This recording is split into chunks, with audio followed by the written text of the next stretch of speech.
The Ugly Duckling. It was a lovely summer day.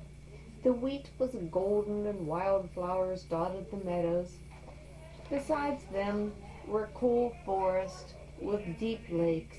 Near a green hedge by the water, a duck sat on her nest, waiting for her eggs to hatch. She had been sitting a long time, and she was getting tired.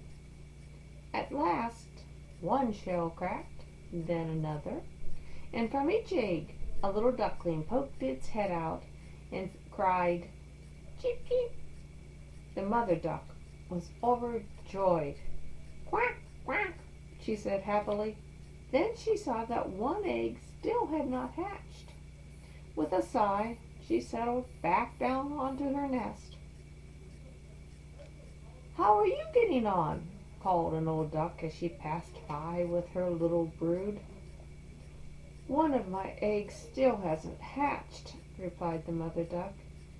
"But look at all the others. Oh, aren't they the prettiest ducklings you ever saw?"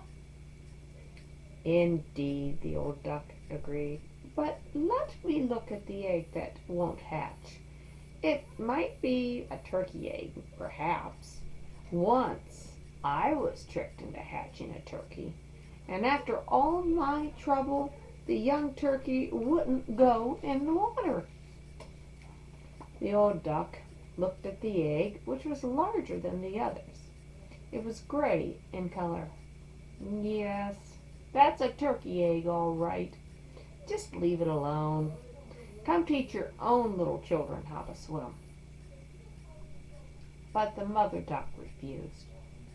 "I have been sitting here so long already, a few more days won't make any difference." "Suit yourself," said the old duck, and waddled off. The mother waited and waited.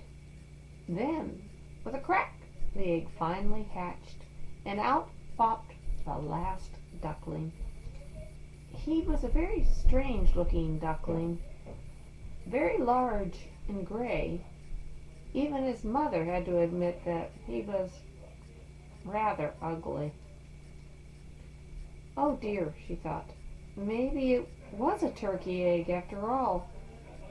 Well, however, I'll find out when we go to the water."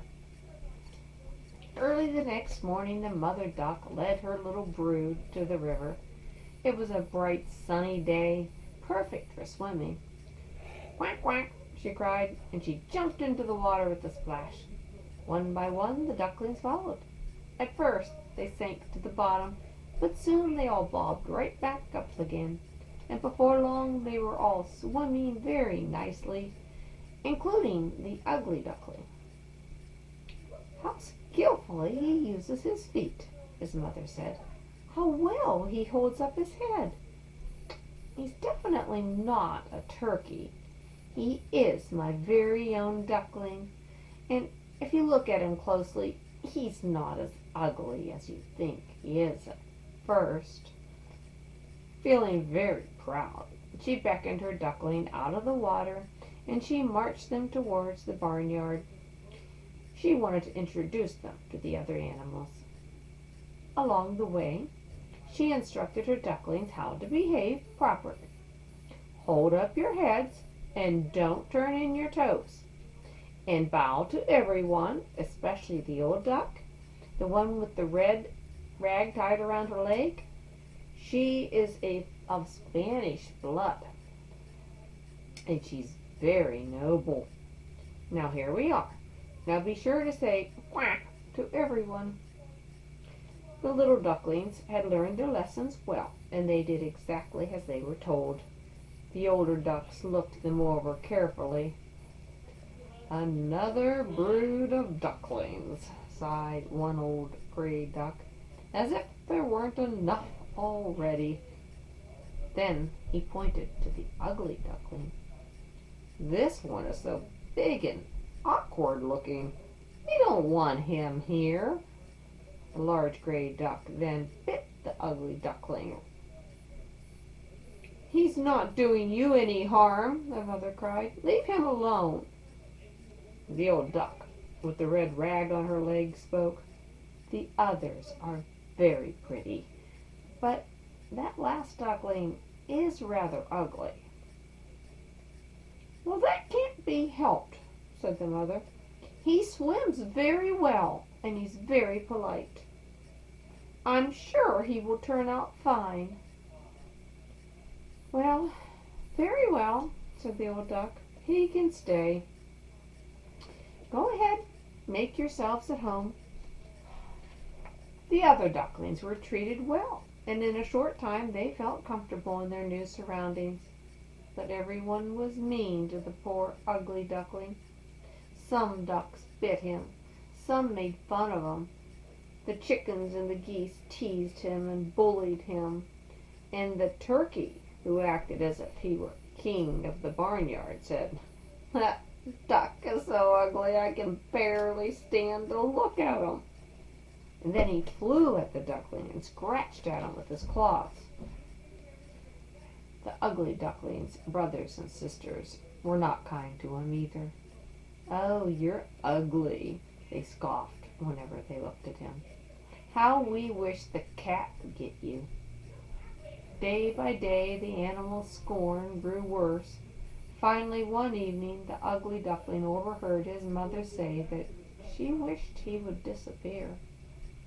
The ugly duckling was utterly miserable. He decided to run away. And so he flew over the hedge, frightening all the little birds who lived there. "They're all afraid of me because I'm so ugly," the duckling thought.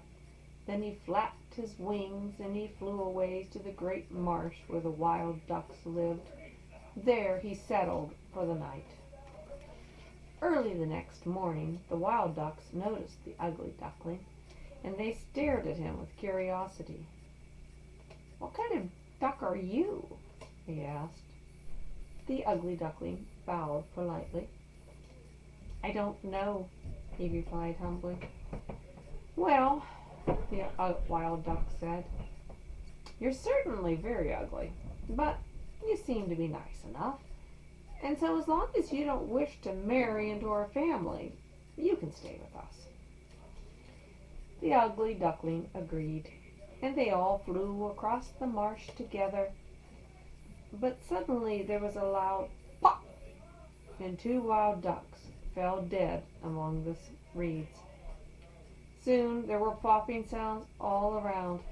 Hunters had surrounded the marsh and were firing at the wild ducks. The ugly duckling was terrified. He hid in a clump of reeds, and soon a ferocious-looking hunting dog came running at him. It glanced at the ugly duckling and sniffed him, but didn't stop. "I'm so ugly that a dog won't bite me," the ugly duckling thought. Then he lay very still until hours later, and the shot stopped and the marsh was quiet. Trembling all over, he flew to the forest. It was evening, and a storm was rising.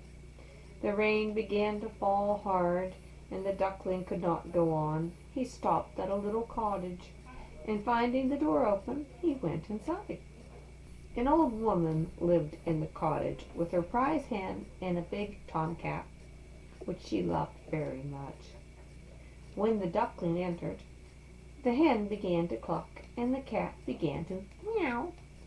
The old woman, who was quite nearsighted, peered around the room and called out, "What's all this noise?" When she spotted the ugly duckling, she was delighted. She thought he was a nice fat duck from nearby. "Oh, what good luck! I hope you're not a drake, for I should dearly love to have some delicious duck eggs." Then she gave the ugly duckling some bread to eat. The hen and the cat scowled. They liked to think they were the mistress and master of the house, and they were not at all pleased about this new guest. "Can you lay eggs?" the hen asked the ugly duckling. "No." "What good are you then?" "Can you arch your back, purr, catch mice?" the cat asked. "No." said the ugly duckling, hanging his head. Then what can you do? Asked the cat. I can swim, replied the ugly duckling, and he told them how pleasant it was to swim in the cool water and then to dive to the bottom. Pleasant, cried the hen. Sounds dreadful to me. Why, the cat is the cleverest creature I know, and he told me many times how completely terrible it is to get wet. If I were you, I'd forget about swimming. I would learn how to lay eggs, or purr, or you won't last here much longer. After that, the hen pecked the ugly duckling, and the cat scratched him whenever he got too close. At last, the duckling decided he'd better move on again. He flew across the fields, and he came to a big pond. It was in the middle of a forest.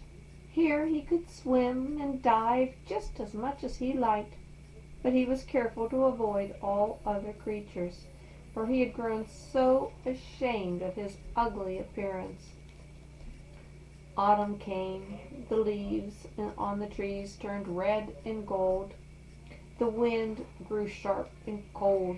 The leaves danced and whirled from the trees. Winter was coming. Soon the clouds grew thick and pale, and snow fell. It was difficult and lonely for the ugly duckling. One evening, as the sun was setting, he sat at the edge of the pond, shivering and looking up at the sky. The clouds were radiant and bright. Flying overhead was a flock of the most beautiful birds he had ever seen. They were snow white, strong wings and long, graceful necks. The ugly duckling had never seen birds like this before. He did not know they were swans flying south for the winter. Their feathers gleamed in the last rays of the sun. Spreading their wings, they uttered a cry unlike any he had ever heard, and they rose higher into the sky. The ugly duckling marveled at these beautiful birds.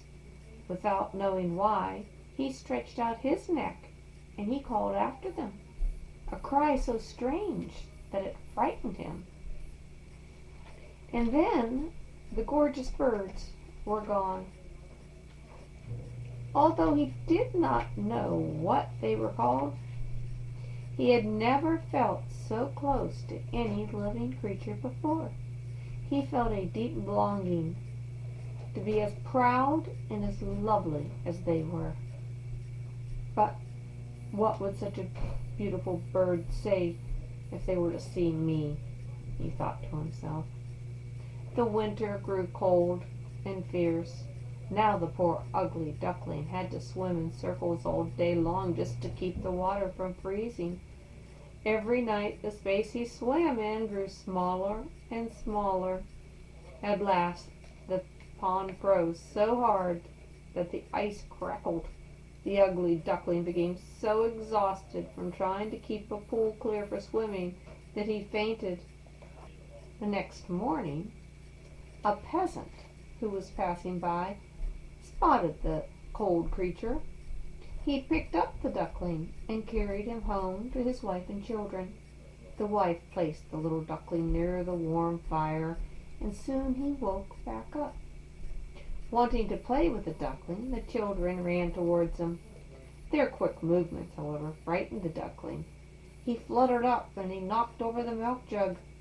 Then he flew into the butter cask and the corn barrel. And when he came out, what a sight he was. The woman screamed, running after him.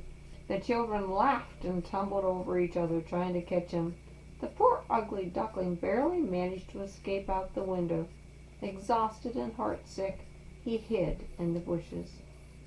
It would be very sad to tell you all the hardships this poor ugly duckling endured during that long icy winter. But one day, he woke up to feel the warm sun shining on him. Tiny green leaves had sprouted on the trees. Birds were singing. Flowers were poking out of the dark earth. It was spring, beautiful spring. The ugly duckling flapped his wings. They felt so much stronger than before. He rose high in the air, and he flew until he came to a large garden. Apple trees blossomed. Willow trees lined a clear stream, dipping their long branches into the cool water. It was such a beautiful, inviting spot. The ugly duckling flew down and settled beside the stream. Soon 3 beautiful white swans came gliding towards him from across the water. Seeing the lovely birds made the ugly duckling feel sadder than ever. If I, the ugly one, swim over to those royal birds, they surely will kill me for even daring to come near them. But I don't mind. It's better to die by such lovely creatures than to endlessly be pecked by ducks and hens. Entering the stream, he slowly swam towards proud swans. The moment they saw him, they rushed towards him, their wings raised high. "Oh, go ahead, kill me," whispered the ugly duckling. He bent his head towards the water. He saw his reflection in the clear water. To his amazement, he was no longer a dark gray bird, awkward and ugly. Instead, his neck had grown long and graceful. His feathers were as white as snow. To be born in a duck's nest in a barnyard made no difference to a bird hatched from a swan's egg. The ugly duckling had grown into a beautiful swan. The other 3 swans swam up to him and stroked his neck with their beaks in welcome. Soon some children came running into the garden and threw cakes and breadcrumbs into the water. "Look," they cried, "there's a new swan. He's the most beautiful of all." When the once ugly duckling heard that, he felt quite shy. He hid his head under his wing. He had been teased and mistreated because of his ugliness, and now he heard himself being called the most beautiful of all. Looking around, the bright sunlight, the fresh green trees, the clear, sparkling water, he ruffled his feathers and he cried, "I never dreamed I could ever be so happy when I was the ugly duckling."